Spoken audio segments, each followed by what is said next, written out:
Maiza Hixson, you may remember,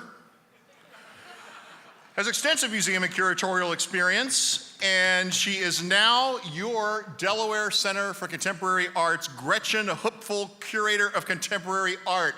Please welcome Maiza Hixson. Thanks.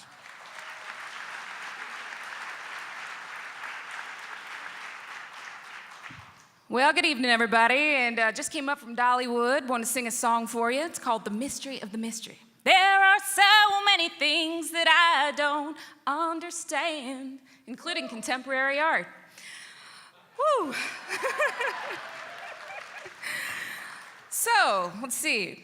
As a curator, I picked the art at the DCCA. Maybe your cat could paint that painting on the wall, but did he ever actually try? Well, that's the difference between artists and cats. Artists actually try.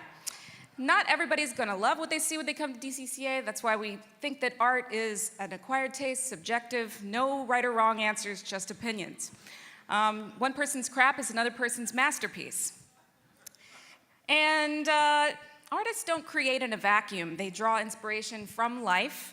There's a wonderful picture of Michael Jackson and Bubbles here. Obviously, familiar image to some of you, and popular culture used to be a low subject for fine art, but now it's perfectly fine as subject, and artists have gone on to do all kinds of things referencing popular culture.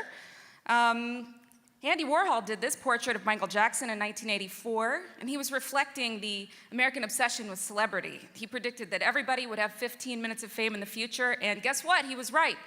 From reality TV, like American Idol, to the Jersey Shore, it's the rise of the amateur hour, just like this presentation.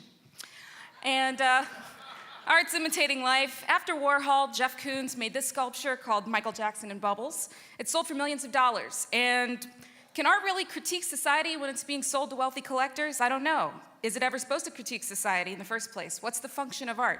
Oh, I forgot to mention that America is wonderful, and from Disney World to McDonald's to the Super Bowl, we got it all. Everybody's happy, and so buy more cars. Well, everyone is happy, but not so much this guy. He actually had himself crucified to the back of a VW in 1974, and maybe he was tired of being human, so he decided to play God. And maybe Damien Hirst was tired of being a poor, starving artist when he covered this platinum human skull with 8,601 diamonds and tried to pawn it off for $100 million. Was he criticizing the extravagance of the art market by making the most expensive artwork ever? I don't know, but he's rich as hell. A far cry from wealth and diamonds. Trash heaps are a huge inspiration to contemporary artists. Remember when I told you that pop culture could be art? Well, so can trash. And if trash can be art, then pretty much anything can be art, as long as you don't accidentally throw it away. And that's exactly what happened to this poor artist, Charlotte Beckett, who made this kinetic sculpture called Wishing Well, and in which visitors were invited to pick up trash in the gallery, throw it onto a conveyor belt, and the sculpture spat it back out at them into the gallery. So you don't like trash? Well, it doesn't like you. So Jesus turned water into wine, and California-based conceptual artist Tom Marioni turned drinking beer with friends into the highest form of art. This is his free beer bar installed at the Contemporary Art Center in Cincinnati. What do you think? Is he getting away with murder, or can social experience be art? And if drinking beer is a high form of art, then I say karaoke is too. In 2008, I curated a show called Contemporary Art and Karaoke, American Idol, and this was a way to get couch potatoes into the museum and become the stars of their own American Idol show in the form of an exhibition by interacting with karaoke. This was a motorcycle race powered by human screams called motor karaoke. The louder you screamed, the faster your avatar went on screen.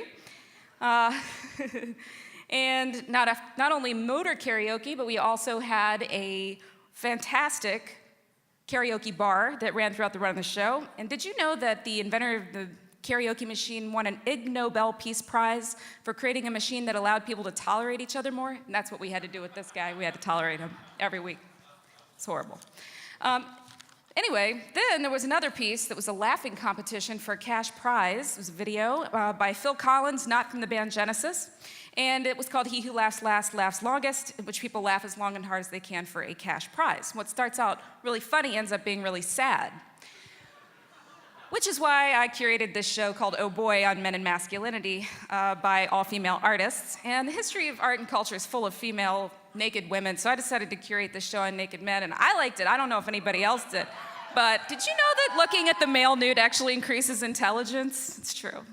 Are all artists crazy? Fact, Vincent van Gogh cut off his ear and gave it to a prostitute. Fact, the French performance artist Orlan had horns implanted into her head. Fact, Chris Burden had a friend shoot him in the arm as a protest to the Vietnam War. Are artists crazy? I don't know, you be the judge. But don't blame me. I'm just a curator trying to help us all understand them better so they don't go crazier than they already are. And I hope that you'll come on down to the DCCA and talk to me. And why should you believe anything that I say? I think you should because I'm a curator. Trust me.